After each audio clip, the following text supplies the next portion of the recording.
यहां पे तमाम मुद्दों पर चर्चा होगी। तमाम नई कृतियों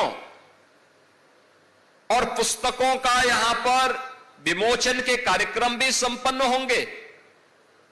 समाज और जीवन से जुड़े हुए विभिन्न मुद्दों पर यहां पर विद्वानों के विचारों को सुनने, उनके अनुभवों को भी जानने का एक अवसर प्राप्त होगा।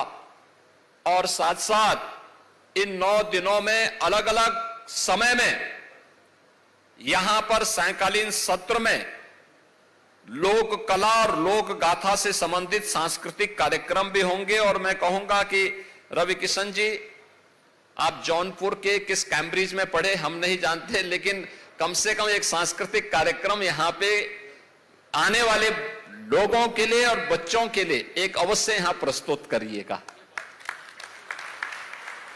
बहन और भाइयों, आज डबल इंजन की ये सरकार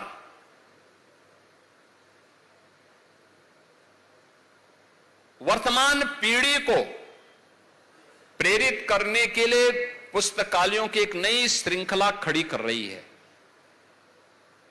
उत्तर प्रदेश के अंदर 57,600 से अधिक ग्राम पंचायतें हैं।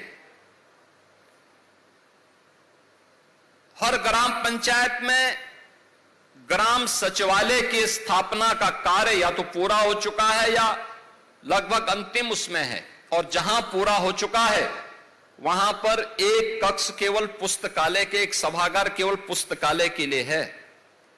पुस्तकालय के रूप में अच्छी पुस्तकों को क्रय करना और उसको वहां पर गांव के बच्चों के लिए, गांव के नागरिकों के लिए, गांव के बड़े बुजुर्गों के लिए भी अपने समय का बेहतर इस्तेमाल करने के लिए, उस पुस्तकालय के उपयोग करने के लिए आज एक व्यवस्था दी गई है।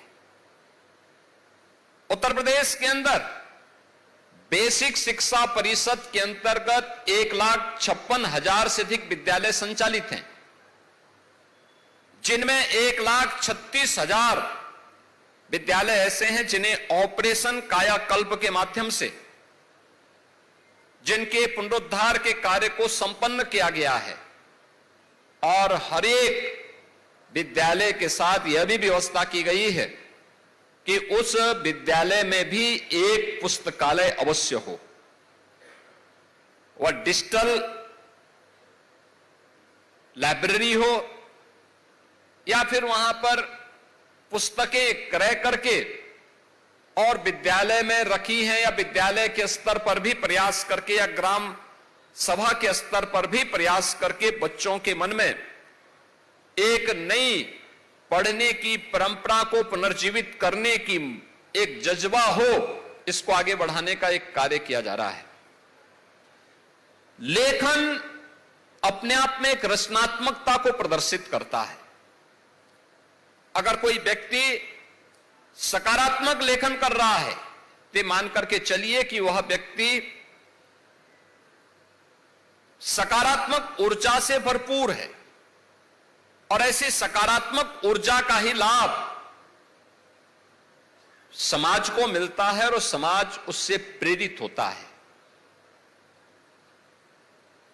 हम जब पुरातन और आधुनिकता में समन्वय करेंगे तब विकास दिखाई देगा, और वही हमारे लिए सार्थक भी होगा।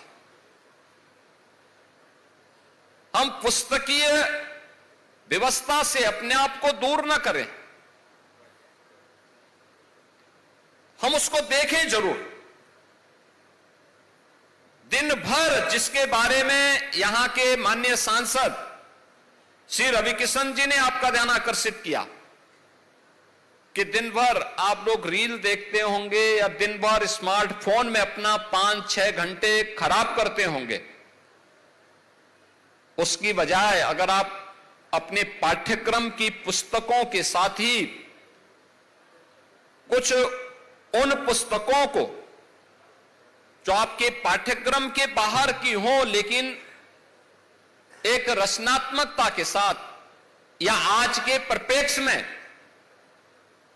मॉडर्न एज टेक्नोलॉजी से जुड़ी हुई हो सकती हैं, देश और दुनिया के बारे में जानने के लिए हो सकती हैं, पर्यावरण और उससे जुड़ी हुई समस्या के समाधान से जुड़ी हुई हो सकती हैं, विज्ञान के विभिन्न पहलुओं को लेकर के हो सकती है, भारत के गौरवशाली अतीत को लेकर के हो सकती है।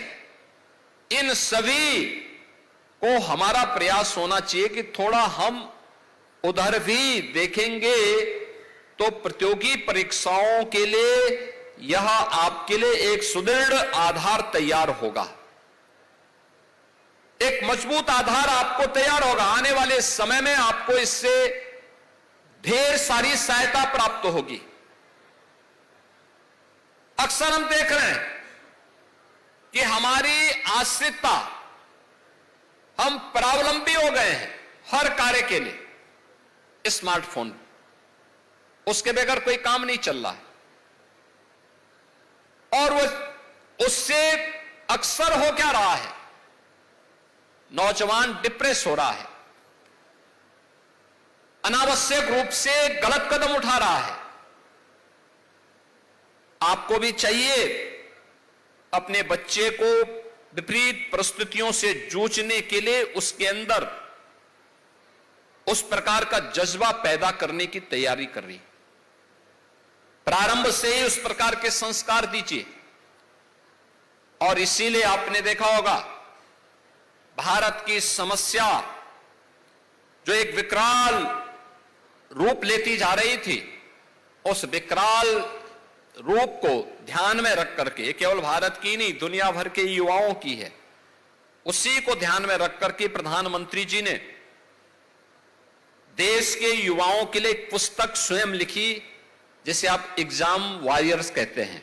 आपने देखा होगा यहां पर भी और बगल वाले सभागार में भी जो हम पुस्तकें दे रहे थे, तो उसमें से एक पुस्तक एग्जाम वॉरियर्स भी है, यानी परीक्षा की तैयारी। ये आपके सामान्य एनुअल एग्जाम हो या किसी प्रतियोगी परीक्षा से जुड़ी हुई तैयारी को लेकर के हो, कैसे हम सफलता प्राप्त कर सकते हैं, इसको लेकर के लिखी गई पुस्तक, बहुत छोटे छोटे कमेंट के साथ, उद्धरण के साथ प्रधानमंत्री जी ने बहुत सहज और सरल भाषा में पुस्तक लिखी है। और मैं चाहूंगा युवाओं से, वे प्राथमिक विद्यालयों से जुड़े हुए हों, माध्यमिक या उच्च शिक्षा से जुड़े हुए हों, विश्वविद्यालय से, तकनीकी संस्थानों से, चिकित्सा शिक्षा से या वोकेशनल एजुकेशन से या किसी भी अन्य उससे जुड़े हुए हैं, एग्जाम वॉरियर एक बार जरूर पढ़िए। एग्जाम वॉरियर आपको न केवल प्रतियोगी परीक्षाओं के लिए मानसिक रूप से संबल देगा, बल्कि कठिन समय में व्यक्ति चुनौती का सामना कैसे करता है, इसके लिए भी एक बेहतरीन मार्गदर्शक के रूप में एग्जाम वॉरियर आपके साथ आपका मार्गदर्शन करता हुआ दिखाई देगा।